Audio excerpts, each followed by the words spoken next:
अज्ञानतिमिरान्धस्य ज्ञानञ्जनशलाकया चक्षुरुन्मीलितं येन तस्मै श्रीगुरुवे नमः। नमः विष्णुपादाय कृष्णप्रेष्ठाय भूतले श्रीमते भक्तिवेदान्त स्वामिने नामिने। नमस्ते सारस्वती देवे गौरवाणी प्रचारिणे निर्विशेष शून्यवादी पाश्चात्य देश धारिणे। नमो महावदन्याय कृष्ण प्रेम प्रदायते कृष्णाय कृष्ण चैतन्य नामने गौरतुसे नमः। रामाय रामभद्राय रामचंद्राय वेदसे रघुनाथाय नाथाय सीताय पतये नमः। जय श्री कृष्ण चैतन्य प्रभु नित्यानंद श्री अद्वैत गदाधर श्रीवासादि गौर भक्तवृंद।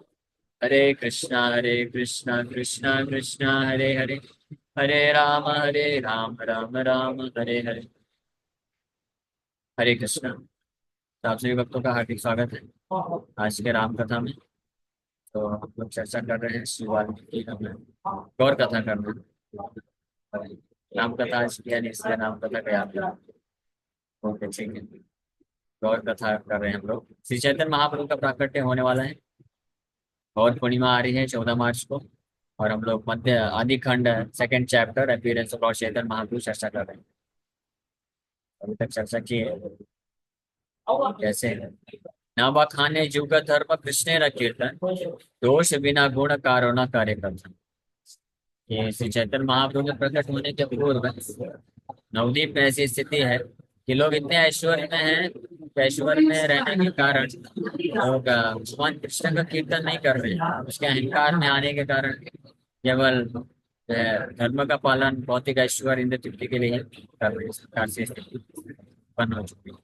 अगला स्टेशन एवं सब विरक्त तपस्वी अभिमानी न सबर मुख्य नाही कहरि बने। All the so-called renunciates and ascetics never chanted the names of Hari. यहाँ तक कि ऐसे लोग बड़े विरक्त और तपस्वी के रूप में जाने गए। विरक्त हैं, तपस्वी हैं, लेकिन ये विरक्ति और तपस्या के कारण इतना अभिमान हो गया कि हर प्रकार की तपस्या ये सब कार्य करते थे, लेकिन कभी उनके मुख से हरि ध्वनि उत्पन्न नहीं होती। The Virakta is explained as follows. The mixed feelings born from form, taste, smell, sound, and touch create obstacles in the living entity's self-gratification from time to time. One who desires and tries to isolate and free oneself from such feelings is called virakta. विरक्त का अर्थ बताया गया है जब ये जो इंद्रियों के संपर्क में आने से form, test, smell, sound and touch ये जीवात्मा के इंद्र भोग में विघ्न उत्पन्न करते हैं, दुख प्रदान करते हैं, जैसा भगवान गीता में स्पष्ट बताए। यही सबसे बड़ा सजाब होगा दुख योनि एव, जिससे दुख मिलता है। तो ऐसे लोग बुद्धिमान होते हैं, अपने आप में इच्छाओं से मुक्त करके ऐसी फीलिंग्स ऑफ सेल्फ ग्रेटिफिकेशन से अपने आप को अलग रखते हैं तो विरक्त कहा जाता है। The word tapasvi refers to a living entity who tries to gain strength, deliver himself from the danger of being afflicted by the threefold disease. तपस्वी किसको बोलते हैं? उस जीवात्मा को, उस व्यक्ति को तपस्वी बोलते हैं जो प्रयास करता है उस शक्ति को प्राप्त करने के लिए, जिस शक्ति के बल पे अपने आप को 3 प्रकार के त्रिताप से मुक्त कर सके। तो तपस्या को भौतिक बंधन से मुक्ति कर प्राप्त करने के लिए जो स्ट्रेंथ है, स्पिरिचुअल स्ट्रेंथ को प्राप्त करने के लिए जो कार्य किया जाता है तपस्या। और बेस्ट तपस्या जो है, सबसे अच्छी तपस्या क्या है? कि हम आध्यात्मिक जीवन में प्रगति करने के लिए भगवान के नाम का जप करें, भगवान का श्रवण करें, सुबह जल्दी उठना, 4 नियम पालन करना, ये best. So although renunciation and austerity are employed as means of getting relief from the miseries of this world, if they are not engaged in the service of adhokshaja, they fail to produce the desired results. हालांकि विरक्ति और तपस्या जो इसका उद्देश्य है व्यक्ति को इस भौतिक संसार के दुखों से मुक्ति दिलाने की, ये उद्देश्य है। विरक्ति मतलब सेंस ग्रेटिफिकेशन, इंद्र तृप्ति की भावना से अपने आप को बचा के रखना, इसको और तपस्या मतलब कि अपने आप को भौतिक बंधन से छुटकारा प्राप्त करने के लिए जो कार्य करते हैं तपस्या को, इसका उद्देश्य है भौतिक कष्ट से दुख करना। लेकिन अगर ये तपस्या और विरक्ति भगवान अधोक्षज भगवान कृष्ण की सेवा में अगर नहीं लगता है तो ये जो है इसके लक्ष्य को प्रदान नहीं करता है। जो डिजायर्ड रिजल्ट, वांछित फल मिलना चाहिए विरक्ति और तपस्या करने का, प्राप्त नहीं कर पाता है व्यक्ति अगर भगवान कृष्ण की सेवा में विरक्ति और तपस्या को नहीं लगाता है। All kinds of renunciation and austerities are subsidiary eternal assets of devotees who chant the names of the Supreme Lord. जितने भी प्रकार की तपस्या और विरक्ति होती है ये सब भक्तों, वो भक्त जो भगवान के पवित्र नाम का जप करते हैं उनका ये बाई प्रोडक्ट होता है। By product call it subsidiary eternal assets. Subsidiary का मतलब होता है कि एक्स्ट्रा और इटर्नली रहता है, हमेशा रहता है। लेकिन इसके विपरीत जो लोग भगवान का पूर्ण तरीके से आश्रय नहीं लेते हैं, नाम जप नहीं करते, भक्ति नहीं करते हैं, उनके पास अगर बहुत प्रयास करने से विरक्ति और तपस्या होती भी है तो वो हमेशा टिकी रहेगी, इसकी कोई गारंटी नहीं। ऐसे कितने ही योगी हुए से विरक्त हुए, लेकिन भगवान के चरण कमलों का आश्रय न लेने के कारण कभी न कभी उनका भी पतन हो जाता है। लेकिन जो भक्त भगवान के दिव्य नाम जप करने में निरंतर लगा रहता है तो उसके लिए विरक्ति और तपस्या अलग से। हरे कृष्ण, नेटवर्क का थोड़ा इशू था, फिर से आ गए। इस प्रकार से जो भक्त होता है उसको अलग से विरक्ति या तपस्या करने की आवश्यकता नहीं होती। भगवान के नाम जप करने से ही उसको ये सारी चीजें अपने आप मिल जाती है। और डिवोटी ऑफ कृष्ण, कृष्ण का जो भक्त होता है वो स्वाभाविक रूप से विरक्त भी होता है। क्यों? विरक्ति का अर्थ होता है अपने आप को इंद्रिय तृप्ति से मुक्त करना, है ना? यही विरक्ति का परिभाषा यहाँ पे हम लोग पढ़े हैं। तो इंद्रियों को जो इंद्रिय तृप्ति के कार्य है उससे उसमें ना लगाना, इसको विरक्ति बोलते हैं। अभी कृष्ण का जो भक्त होता है वो अपनी इंद्रियों को, सारी इंद्रियों को कृष्ण की सेवा में ऑलरेडी लगा के रखा है, तो देयर इज नो चांस, ये संभावना ही नहीं उठती है कि उसकी इंद्रियां इंद्रिय भोग के लिए लगेंगी। इसमें इंद्रिय भोग से निकालने का उसका प्रयास करने की जरूरत है। इसलिए स्वाभाविक रूप से भक्त जो होता है विरक्त होता है। और तपस्या का परिभाषा बताएं कि वो कार्य करना जिसके द्वारा व्यक्ति अपने आप को तीन ताप से मुक्त कर सके। कृष्ण का जो भक्त होता है ऑलरेडी कृष्ण की सेवा करने के कारण वो क्लेश अग्नि हो जाती है, उसके सारे ताप नष्ट हो जाते हैं। उसको अलग से फिर एक प्रयास करने की जरूरत नहीं पड़ती है कि अपने आप को तीन ताप से मुक्त करे, ऑलरेडी मुक्त रहता है। इसलिए तपस्या और तपस्या का फल ऑलरेडी उसको मिल चुका है, अलग से कुछ करने की आवश्यकता नहीं। इसलिए कोई केवल कृष्ण भक्ति करता है, नाम जप करता है तो वो पूर्ण रूप से विरक्त और पूर्ण रूप से तपस्वी अपने आप में हो जाता है, क्योंकि इसके रिजल्ट को ऑलरेडी रियलाइज किया होता है, रिजल्ट को ऑलरेडी प्राप्त किया होता है। The endeavors for those who give up chanting the holy names and separately engage in renunciation and austerity are all useless.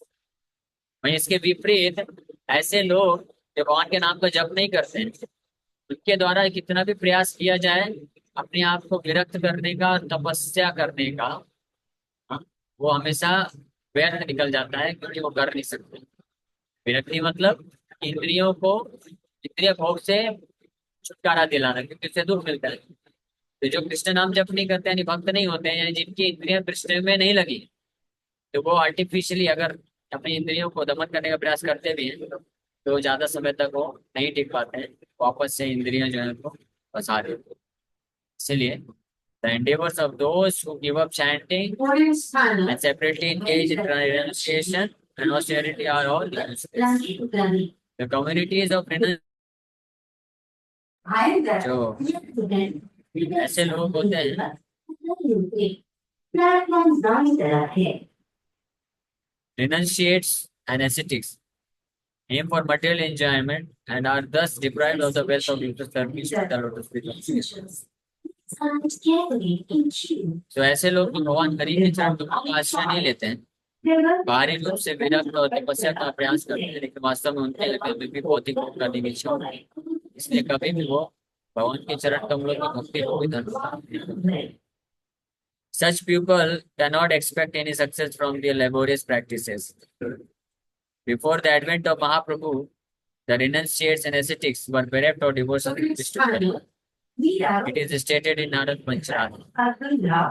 ऐसे लोग कभी भी अपना जो भिन्न भिन्न प्रकार के तपस्या के कार्य को करते हैं उसमें कभी भी सफलता प्राप्त नहीं कर पाते हैं, जो भगवान हरि के चरण। श्री चैतन्य महाप्रभु के प्रकट होने के पूर्व नवदीप के जो विरक्त और तपस्वी लोग हुए, वो इसी प्रकार से भगवान हरि की भक्ति से विहीन होने के कारण असली तपस्या और विरक्ति के फल को प्राप्त नहीं करते। नारद पंचरात में स्पष्ट बताया गया है इसी चीज को, कि अगर भगवान हरि के प्रति भक्ति नहीं है तो ऐसी तपस्या का क्या अर्थ? और किसी ने भगवान हरि के लिए प्रति भक्ति विकसित कर लिया है तो उसको फिर इस प्रकार का यूजलेस तपस्या करने का क्या अर्थ? आराधितो यदि हरिस्तपसा तथा किम, नाराधितो यदि हरिस्तपसा तथा किम, अंतर्बहिर् यदि हरिस्तपसा तथा किम, नान्तर्बहिर् यदि हरिस्तपसा तथा किम। नारद पंचरात्र में स्पष्ट बताया गया है कि if one is worshipping Lord Hari, what is the use of severe penances? अगर कोई भगवान के भक्ति कार्य में सेवा में लगा हुआ है, उसको फिर व्यर्थ जो ये बड़ी कठिन तपस्या बाहरी रूप से करने का क्या मतलब, कोई जरूरत नहीं। And if one is not worshipping Lord Hari, what is the use of severe penance? और वहीं दूसरी ओर अगर भगवान हरि का कोई पूजा नहीं करता है तो उसको बहुत भयानक तपस्या करने का भी क्या मतलब है? कोई मतलब नहीं है, क्योंकि तपस्या का असली फल से तो वंचित ही रह जाने वाला है। तपस्या तपस्या के द्वारा व्यक्ति अपने आप को पूरे कष्ट से मुक्त करना चाहता है, लेकिन अगर भगवान हरि के चरण कमल का आश्रय नहीं लिया है तो उसकी जितनी भी मेहनत है तपस्या करने का वो विफल हो जाएगा, क्योंकि भौतिक संसार में फंसा ही रह जाएगा, वापस से दुख भोगना पड़ेगा। So what is the use of doing all kinds of austerities? If one can understand that Lord Hari is all pervading, so what is the use of severe penance? अगर कोई ये समझ सके कि भगवान हरि हर जगह व्याप्त है तो भी तपस्या करने का कोई अर्थ नहीं। And if one can not understand that Lord Hari is all pervading, what is the use of severe penances? और अगर कोई ये समझ ही नहीं पा रहा सारी तपस्या करने के बाद कि अंतर बहिर यदि हरि, अंतर बहिर हर जगह भगवान हरि है, यानी everything belongs to Krishna and ultimate goal of life is supreme lord Krishna. अगर इस बात को कोई रियलाइज कर लिया तो उसके लिए तपस्या का कोई अर्थ नहीं है। और अगर इस बात को सारी तपस्या करने के बाद इस बात को रियलाइज कर नहीं कर पाया तो उसके द्वारा तपस्या करने का क्या मतलब है? यूजलेस एंडेवर हो गया। सो इन दोनों केसेस में महत्वपूर्ण चीज क्या है, ये श्लोक का मेन इसेंस क्या है ये समझिए। मेन इसेंस ये है कि हमारा मुख्य लक्ष्य होना चाहिए कि हम भगवान हरि के चरण कमलों में भक्ति प्राप्त करें। तो अगर किसी भी प्रकार की तपस्या, किसी भी प्रकार की विरक्ति हमको मदद कर सके कि भगवान हरि के चरण कमलों में हमको भक्ति मिल जाए तो उसको एडॉप्ट कर लेना चाहिए। और अगर किसी भी प्रकार की तपस्या या विरक्ति जब भगवान हरि के चरण कमलों में हमको भक्ति नहीं दिला सकती है, अनफेवरेबल है, तो उसको इमीडिएटली रिजेक्ट कर देना चाहिए, उसका कोई अर्थ नहीं। जैसे आज सुबह की क्लास में कोई पूछ रहा था, प्रभु जी तभी हम भक्ति से जुड़ गए हैं, अभी जान गए एकादशी हरि नाम है, भगवान कृष्ण परम भगवान है, लेकिन हम उसका क्या करें? हम बचपन से हमारे पूर्वजों से ये जो अलग अलग व्रत किए जाते हैं, तीज का व्रत और अन्य व्रत जो होते हैं, ये तपस्या है, व्रत है, तो इसलिए हम करते हैं उसको। हाँ, तो यहाँ पे स्पष्ट नारद पंचरात के श्लोक बताया जा रहा है कि ऐसे व्रत तपस्या करने का कोई अर्थ नहीं है जिसको करने से भगवान हरि के प्रति भक्ति प्राप्त होती है, नहीं हो सकती। तो कोई अर्थ नहीं है, क्योंकि उसका कोई लाभ नहीं है, फालतू वेस्ट ऑफ टाइम है, वेस्ट ऑफ एनर्जी है। किसके लिए? जो भगवान की भक्ति को प्राप्त करना चाहते हैं और भक्ति मार्ग में आ गए हैं, उसके लिए कोई अर्थ नहीं। और जो भगवान की भक्ति मार्ग में नहीं है उनके लिए भी कोई अर्थ नहीं है, क्योंकि उसका लक्ष्य, उनके मुख्य लक्ष्य क्या है? जितने भी कर्मकांड विधि विधान दिए हैं वेद व्यास जी, उसका मुख्य लक्ष्य क्या है? कि व्यक्ति वो कर करके धीरे धीरे भगवान हरि की भक्ति को प्राप्त करे।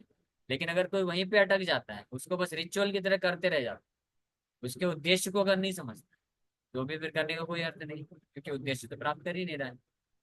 ये तो वैसे हो गया जैसे कोई स्टूडेंट है, पढ़ाई तो खूब कर रहा है, खूब कर रहा है, लेकिन उसको पता नहीं है एग्जाम में क्या आने वाला है, पढ़ने का क्या अर्थ?